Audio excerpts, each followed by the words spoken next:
Ang lokasyon nito ay sa canteen, right side, na malapit sa science building. Makikita ang exposed wiring o circuit sa may gate ng canteen. Exposed wiring. Ang wire o kable ay naka-expose. Ang panganib na dala nito ay maaari itong maging dahilan ng electric shock at fire hazard.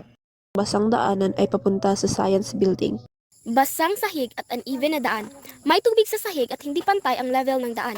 Panganib, posibleng madulas, matapilok o mabalian ang mga tao na dumadaan dito. Ang exposed wiring na ito ay makikita sa science building. Exposed wiring halata sa larawan na nakabitin lang, panganib, maaaring itong maging dahilan ng electric shock lalo na kapag basa ang kamay at fire hazard kung may short circuit. Ang parte ng daan na ito ay makikita sa may science building papuntang grade 7 building. Ito ay hazard dahil may bahagi ng sahig na sira at hindi pantay. Maaari itong pagmula ng pagkadapa o pagkadulas na posibleng magdulot ng pinsala tulad ng pilay o bali. Ito namang mga cement blocks or tiles ay makikita sa gitna ng science building at grade 7 building. Mga cement blocks na nasa gilid ng daan. Panganib, maaari itong dahilan ng pagkasugat sa mga dumadaan. Ang kalawangin na bakal na ito ay makikita sa ground floor ng science building, old SPFL room. Ito ay hazard, hindi madaling masira. Ang kawangin at maluwag na bakal na may tornilyo, kaya maaari maging sanhi ng hindi ligtas na seguridad at posibleng pananakit kung matanggal. Ang saksakan sa may rehas na ito ay makikita sa kantin malapit sa science building. Saksakan sa may rehas. Ang saksakan ay nakabitin at hindi maayos ang pagkakabit. Halatang kita ang wiring. Panganib, maaaring magdulot ng kurente o electric shock lalo na kung may tubig o basa ang kamay. Posible ring maging sanhi ng sunog kung may short circuit. Ang light bulb na ito ay makikita sa ceiling ng grade 7 building na malapit din sa science building. Kapag hindi nakakabit ng maayos ang light bulb, maaari itong magdulot ng kuryente na tumagas, electrical shock, sobrang init na pwedeng magsanhi ng sunog at pagkabasag ng bumbilya. Bye-bye!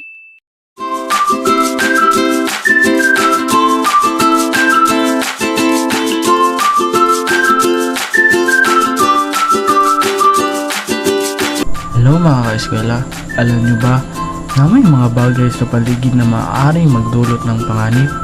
Tara, samahan nyo ako. May sira ng mga bintana sa grade 8 building. Pwedeng pasukan ng ulan, alikabok o insekto at maaari ring pagmulan ng aksidente kapag may matulis na bahagi. Sa grade 8 building pa rin, may mga wire na nakabitay lang. Ito ay maaaring magdulot ng pagkadapa o mas masahol pa, pagkakuryente kung may sira na insulation. Sa pagitan ito ng grade 8 building at ng grade 7 building, ang pagiging maingat at maagap sa pag-uulat ng ganitong mga panganib ay susi upang mapanatiling ligtas ang ating paaralan para sa lahat.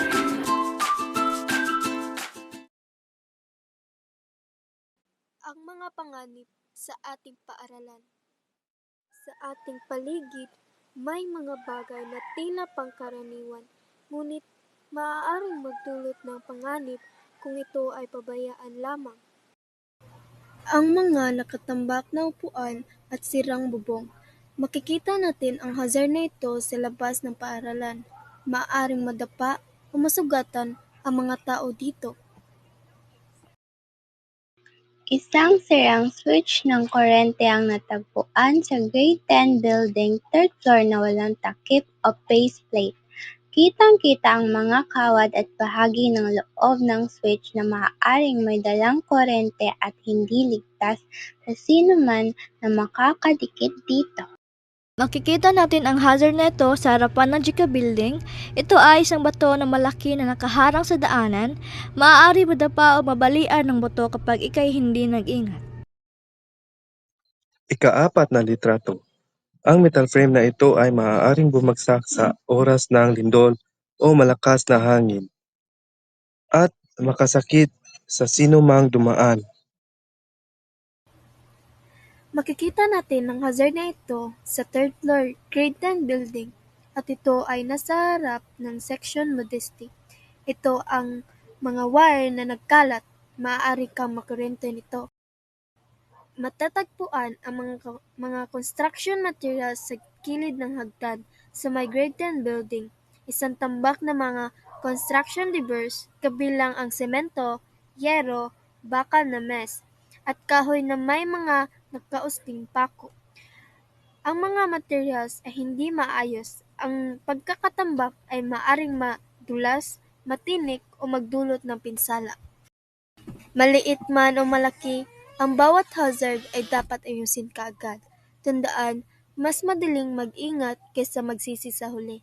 Yun lang po. Salamat! Madulas ang sahig kaya tayo ay mag-ingat at maging alerto para tayo hindi madulas. Pumunta kami sa admin building, second floor. Tapos nakita namin ang masang sahig na makadudulot ito ng pagkadulas. Kaya tayo ay mag-iingat sa paglalakad para hindi tayo madulas at masugatan. May bukas na electric box na may nakalabas na kable na maaaring makuryente ang tao. Pwede itong magdudulot ng short circuit at sunog. Wala rin itong takip o babala kaya delikado lalo na sa bata. Pumunta kami sa admin building sa may CR. Sa second floor, nakita naming may bukas na electrical box na may nakalabas na kable na maaaring makuryente ang tao.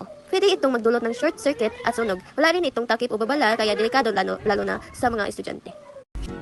Hazard ito dahil may mga kalawangin at matutulis na yero na maaaring makasugat o magdudulot ng infeksyon kapag nidikitan o natatamaan ito. Pumunta kami sa may exit, nakita namin ang mga kalawangin at matutulis na yero na maaaring makasugat o magdulot ng infeksyon kapag nadikitan o natamaan.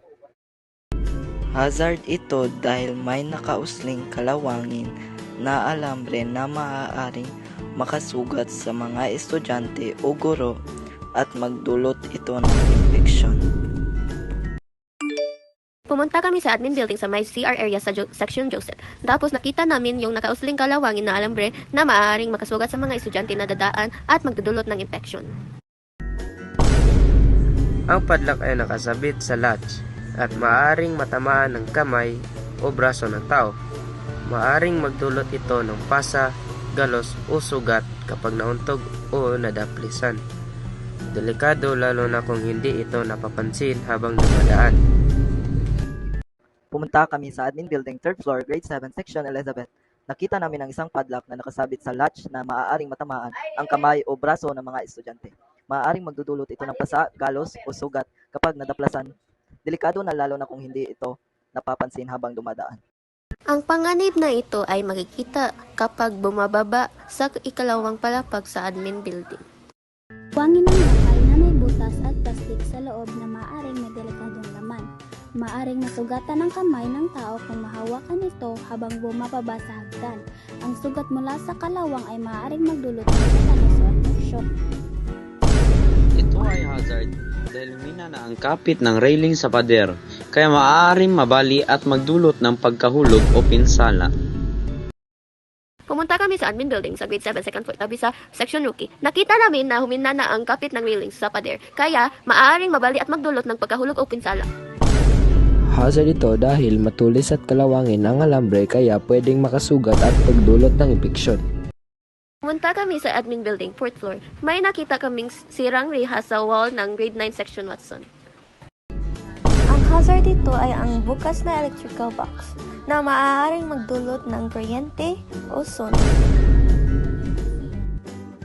Pumunta kami sa admin building sa 4th floor. Pumasok kami sa grade 9 section quick clear. Nakita namin ang bukas na electrical box na maaaring magdulot ng kuryente o masunog ang classroom.